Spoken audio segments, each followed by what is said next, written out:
Hello, welcome back to Art of Awakening.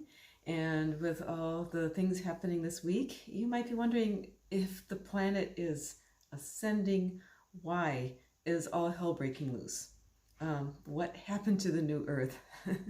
aren't we supposed to be seeing more love and light entering the planet?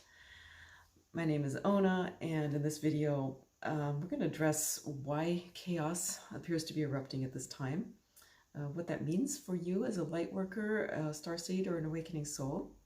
And I'm going to share some practical encouragements to help get through these times with grace and ease. So join me for an energy update, and then we'll pull a few cards to help us get through this next week. Okay, so if you recall, the reading from last week included both sky and earth, and the number 5 meaning change, right? And for some of us, that was really an indication of a very beautiful, harmonious kind of week, and that did transpire. At least for me, it did. It was very kind of balanced, but that's looking at the polarity and change. Okay, so I guess I'm not surprised also that the shakeups would happen. Remember that we are in this period of change, right, between going from 3D to 5D, and that there will be shakeups moving in that. Anytime you have tremendous amount of change, it can really trigger a lot of some temporary chaos while things shift and readjust. Okay, so I want to affirm that there's a lot of disturbing and chaotic stuff happening right now, and this does not mean that the earth is not ascending. We are still in ascension mode, very much so, and in fact it's really coming to a head. And I'll tell you, I'll share a little bit about why, giving the bigger picture in just a moment. But for now, just know that there is a huge, probably more light than ever, really coming into the planet. There's a tremendous amount of angelic support right now, and just be aware of that and do call on it, okay? Because it's here, but we have to ask for it. We have to invite it in, okay? And then, okay, so why? Why, if there's all this light, is all this shit hitting the fan, right? Well, one reason is that love and light, they do flush the system, right? So when you shine the light in the cracks and the crevices, all the cockroaches come out to play, right? and that's what's happening right now, okay? The darkness just really cannot stand the light, and it's going to fight back. And so we're seeing that happening on a pretty big scale. This is something that, if you've been following me for a while, I have been talking about shakeups for quite a while, anticipating that. And I was actually, it's coming a little bit, it's really starting to come to a head a little bit earlier. I was expecting it closer to the solstice, but, close enough, it's actually really starting. And so let me just talk a little bit about the bigger picture of this, so to help to put it into perspective, okay? Because I think it's easier if you can see the bigger picture and see that there is a light at the end of the tunnel. What I'm seeing here is that this really fits in with the entire hero's journey cycle, okay? And if you're if you're a writer, you're probably familiar with this. This is the story cycle of the hero, and which applies to your personal journey. And you see it all the time in, say Star Wars, Rocky, all the films and the stories, they almost all follow this hero's journey, okay? Because it is the archetypal journey of the soul that we all go through, and that's why the writers and things pick up on that, because it's engaging, okay? So as a society, as not even a society, as a humanity itself, right, is part of this whole hero's journey. It's happening right now on the planet. And so if you're familiar with the hero's journey, it starts with the heroes sort of in everyday land, right? And then something happens to trigger this big, huge journey, okay, that he has to go through. And typically he'll have to go through a bunch of tests and trials. He'll have a mission of some sort that he needs to accomplish, whether it's to, rescue the princess or bring back the magic elixir or whatever it is, right? That he needs to do. He's on a mission, okay? And in this case, the mission of humanity is to overcome the tremendous darkness that's been on the planet, right? And step up into a new phase of consciousness, a more enlightened state of being. Okay, and so keep in mind that we're on a journey cycle that is thousands of years long, and we are here at this culmination of this thousands of years long journey cycle and moving into the next one. Okay, so this is this time between and coming to the very end of this cycle. And so because it is such a momentous kind of cycle, we're going to see probably worldwide shakeups. The COVID-19 is just the beginning. I hate to say it, but there's going to be more. And so if we're aware of this and can expect it and anticipate it, then we can be prepared for it, okay? Because you have a really important part to play. We all do as light workers and star seeds. I'll get to that in a moment. But in terms of the hero's journey, we usually think of the hero as they go out and slay the dragon or whatever, apologies to dragons, right? So this is just metaphorical. But they go out and, slay the beast and rescue the princess and everything's happily ever after. But if you look into the actual stages of the journey cycle, it's actually a little bit more complex than that. So the hero will go on this journey and he'll have all sorts of allies and all sorts of tests that happen. And then he'll have this big ordeal, which really corresponds to the dark night of the soul, okay? And as a world, we've kind of been through that. I think looking back, it's like I'm looking at like the Cold War and so this whole threat of nuclear extermination and stuff like that. We've been through that big ordeal, right? But remember that after the big ordeal, there's also the whole road back, because the ordeal represents the farthest out point that the hero goes through, and it's a big turning point, it's a big shift.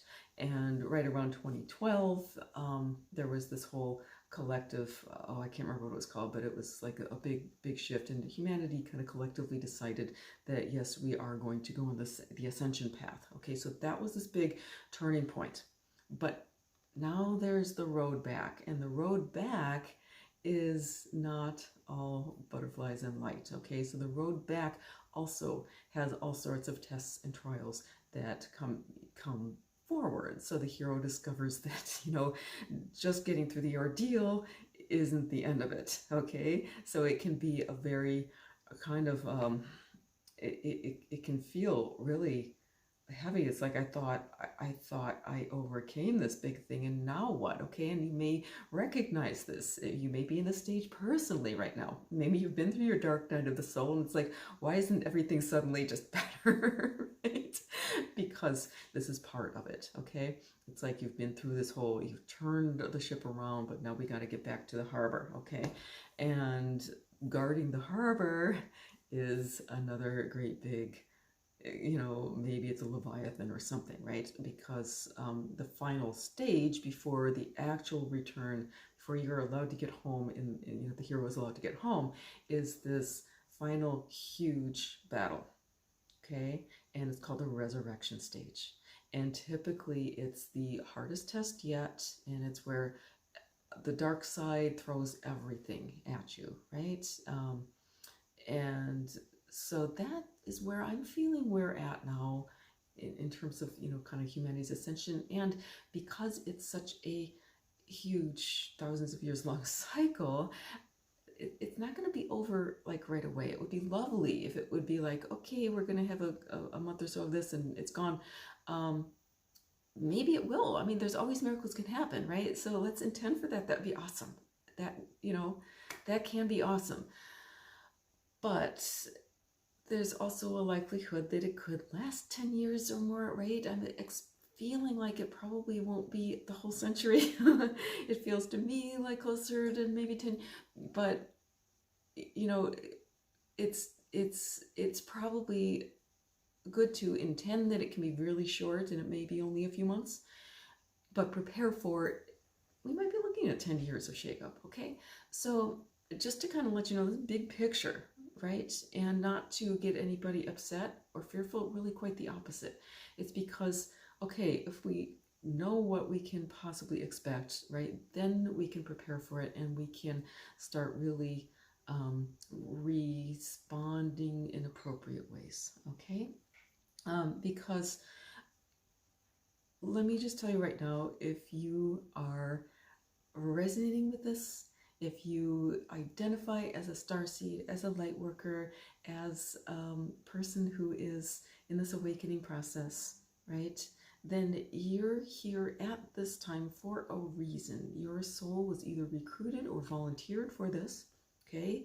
And either way, you've made the choice at a soul level to be here at this time, and you've been given the divine gifts that are going to help you assist with this whole process and helping it to happen more easily, more joyfully, more gracefully, okay? So we're here to bring grace to the process, to assist in making this process as smooth and easy as it can be, okay? And so this is really a call to action to light workers. And just a little bit of caution about that, because we as light workers are very empathic, and so we tend to really feel into the emotions of things. And what's happening right now is, we are all animal beings, but we're also divine beings, right? And I mean, the animals are divine too, but we're animal beings, but we're also kind of angelic. We've got that angelic energy to us as well. We've got that higher consciousness. Okay, the animals react out of like some of them are starting to develop like the logic ability to reason, but the animal self is fully driven by the emotional body, okay, because the emotion is what triggers the actions in an animal. In an animal, it's all instinctual, okay? So you've got the instincts to nurture and you've got the instincts to fight, flight, freeze, right? And those latter are all triggered by fear. So what's happening with some of the events that are happening, there's been just a trigger that probably was instigated by some kind of dark energy, right? If you look at the stories behind it, it's like there's something dark that's happening to have this happen. And it's triggered all these fear instincts. And what happens is when a person has not trained in overriding the instincts simply take over. That's their animal self taking over. So when you see things like looting and so forth, these are people that have completely left their humanity behind. They are operating on the animal level, okay? And so we need to just kind of understand that they're just not capable, well, they are, but in the heat of the moment, it's like they're just like, okay? So it's up to us really, and any person, whether or not they are awakened or not, but there's people that are not yet awakened but that are still at the soul level, they're still on the light side, right? So any rational human being who has retained their humanity, it's super important that we don't get sucked back into this fear, right? Because that's the only thing between us and just being in this animal self, is holding on to, okay, I'm a rational human being and I can react like a rational human being. And I'm saying this because even as a very highly aware person, it is still like these things are ingrained because we're also animals, okay? And so it's very easy to get caught up in the fear. What that tends to happen with light workers is like we have this warrior self, or this like I'm here to help, because we are, right? We're programmed for that. And when it kind of collides with the animal-based fear, then we get to this thing like this trigger reflex, like, I gotta jump in and help, okay? And so the encouragement is, wherever you are, right, to, if you feel this urgency, like, oh my God, I gotta jump in, I gotta do this, I gotta do this, I gotta do this, right? Take a moment and just breathe and feel into, is this right for me? Okay. Some of us are meant to be really in the path of fire and to hold space there and to anchor and to do what we can and to help. If you're an EMT worker, I worked with an ER nurse yesterday or the day before, and helped her with her energy that's going to help her, to deal with some of the stuff. But so you may be called in your line of work to be actually on these front lines, but you might not, right? And I'm talking whether it's energetic front lines or actual physical in the fray, right? You may actually be called, but if you're called into there, be very aware of that. And it's going to feel aligned to you. It's going to feel like, yes, I really do need to be there. I'm being called by Spirit to serve in this way. Others of us, if we start, like, if it's really not in your truth to be like that, and I'm including, jumping in and, say it's easy to want to jump in and start doing energy work, right, without even being invited or asked or whatever, right, because, it's needed. But just breathe. And it's like, is that really, is that really what you're being called to do? Or is this just a trigger reflex reaction? Feel into it and breathe and come to a place of stillness, and then act from that. Call in your guidance, act from that. Okay, just a few words of encouragement, because you're going to do the highest good wherever you are, and that may just be somewhere completely out of anything. I mean, it could just be sitting and speaking with a tree, right? Just so do what feels good, because it may not feel like you're doing much good, but whatever it is that you're called to do it for a reason, and it is shifting the energy on the planet, okay? And so I think collectively we are here to anchor light, okay? And however you are called to do that, so don't feel guilty if you're not, like, you're feeling like you're not doing enough, and don't worry, like be aware of the tendency for light workers to jump in, right? And sometimes it lands us in hot water when we're really not supposed to be in that hot water. All right, so that said, let's pull a few cards and see what's in store for this coming week. Just see what the spirit animals have to gift to us this week. Okay, so I'm using my Spirit Animal Awareness deck, and this is actually the proof deck. I'm revising and switching publishers. So if you have gone on to Etsy and see that I'm out of stock, that's why they sold out a little bit faster than I had expected. But I expect to have the new decks in about probably within a couple weeks, I'm hoping. So in the meantime, if you have been wanting a deck and want to pre-order, just message me through Etsy. I can send you an invoice, and I'll also send you a little video mini reading for your patience. So, and thanks also, I want to give a great deal of thanks to those who have purchased a deck. Okay, first card to come up, Owl. This is interesting. Owl's been coming up a lot for me over the past couple weeks. It's shown up for a lot of clients.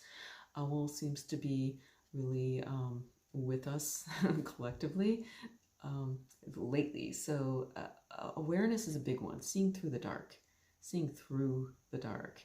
And this is, I think, really, really important to remember right now.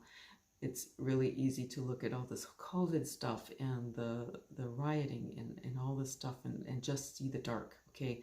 We need to see through it, and what I just explained about the hero's journey hopefully will help, okay? Because ultimately this is just a flushing up so that it can be seen, so that we can start as as a collective to deal with some very, very unjust issues and all sorts of systems that just are not serving humanity anymore, things that really do need to be revamped. It's got to be flushed up and it's got to be made aware and in such a way that action will actually be taken. Okay, so the seeing through refers to just understanding this for what it is, and that it really is part of the whole light's got a plan, and it fits in. Okay, so just an acceptance of, okay, we're going through this, and let's just stay centered, let's stay balanced. It's more important than ever before. I love the softness of the owl's feathers, to be soft and gentle with yourself, right? That doesn't mean to be undisciplined, but it does mean to be, have that compassion and to allow some softness into your life. Okay, allow yourself to rest if you need it. Making sure you're just doing the self-care. Okay, so next card, I'm going to pull a couple more here for this week. And thank you to everyone who has scheduled sessions with me. I've been working with quite a few people, and just a reminder for the rest of this month, which is just another day or two, I am still offering my sessions as a sliding scale kind of by donation. So if you're interested in that, final call. All right, Bison is the next one. So I'm getting solidarity, okay? I'm getting, when something threatens from the outside, the bison will put all their calves in the middle, and they'll just kind of stand around them and shoulder to shoulder, all right? So let's keep in mind, I think the more we can keep interconnecting as a community of light workers, it's going to be very, very, we are the protectors here of the light, and we're the protectors of the innocent. And that doesn't mean we have to go out and, enter the fray necessarily, but to stand and be solid, right?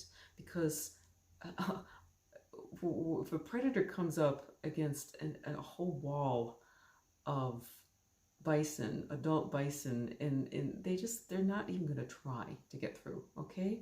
So the more we can just stand, hold the line, and recognize that just our presence is often, just our presence, and many, many times is enough, right? So how do we get that presence? We get the presence by continued practice, by continuing to do the meditations, to sing the mantras, to call in the light on a daily. So what I'm seeing Bison asking is just don't forget the daily practice.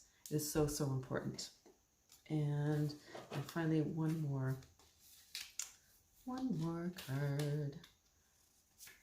And oh my gosh, mosquito. Okay. And this is one of the meanings of mosquito is just survival, right? So keeping in mind that a lot of this stuff that's flushing up is this fear of not even being able to survive, right? And so just having that compassion, just knowing that, okay, that's where it's from. And so if these fears come up in yourself, having compassion for yourself, right, first of all, and also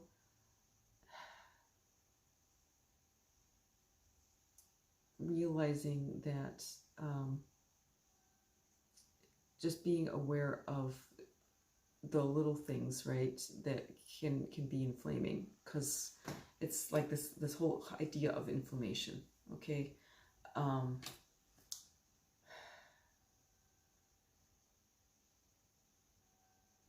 We're in an inflammatory time, and we know this, right? But ultimately,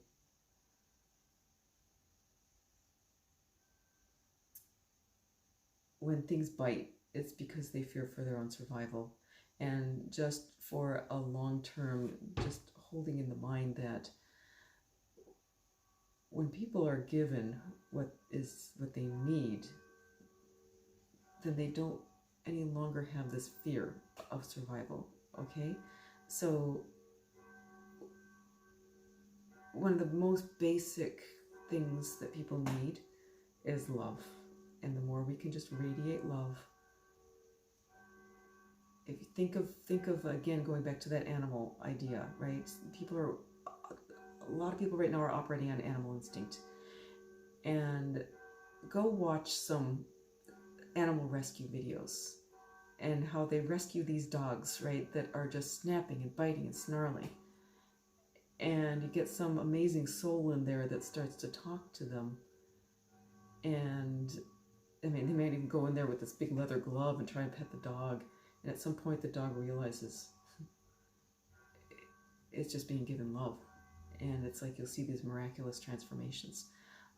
This is not to say to go into an area that's being looted and start trying to radiate love, right? Okay, that's not what I'm saying. But just to radiate love in wherever you end up being. And there may be times where people are going to be annoying. And those small annoyances that may come up. And just recognize that, you know, people aren't in a state of fear. And if we can respond to annoying behaviors and maintaining that love, it doesn't mean that you have to put up with the behavior. It doesn't mean that you have to condone it.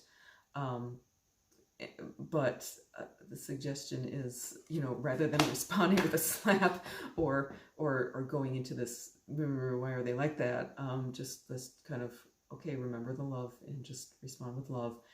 We can still hold our own boundaries. It's like, no, I don't think I'm going to go there. But we don't have to respond with a big slap, because that does, you know what happens when we slap? Mosquitoes see in infrared. Okay, so when we slap and we're creating all this, you know, it's just going to bring them closer, right? So responding with calmness, with love, staying calm, centered, that's about the best thing any of us can do right now, right? So I hope you've enjoyed this. Do feel free to comment. I'd love to hear your comments. I always appreciate your likes and shares. Thank you so much, and we'll catch you again next week.